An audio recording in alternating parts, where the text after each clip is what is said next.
Namoz bandani Alloh taologa yaqinlashtiruvchi, qalbga sokinlik va nur baxsh etuvchi ulug' ibodatdir.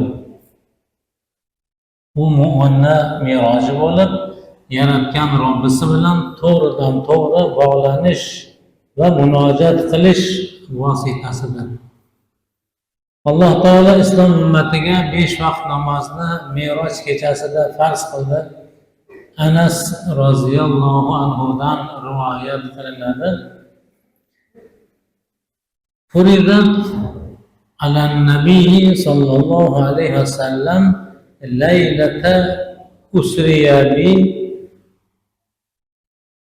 فرضت على النبي صلى الله عليه وسلم ليلة أسري به الصلوات ال50 ثم نقصت حتى جعلت 5 ثم نودي يا محمد إنه لا يبدد القول لدي وإن لك بهذه ال5 50.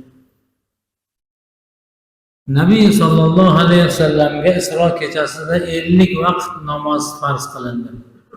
So'ngra qisqartirilib 5 vaqtga keltirildi. Keyin esa: "Ey Muhammad, albatta mening gapim o'zgarmaydi. Senga ushbu 5 tada 50 taning ajri bor" deb nido qilindi. Imom Termiziy rivoyat. Demak, biz hozir o'qiyotgan 5 vaqt namoz dastlab 50 vaqt bo'lgan. Payg'ambarimiz alayhissalom sizu bizlarni g'amimizni chekib kamaytirishni iltijo qilib so'rab, oxiri 5 vaqtga keltirilgan. 5 vaqtdan ham ozaytirishlikni Nabiy sallallohu alayhi vasallam so'ramoqchi bo'lganda, Alloh taolo huzurida gap, buyruq o'zgarmas. Shu 5 vaqtni ummating ado qilsin, 50 vaqtni ajrini beraman degan.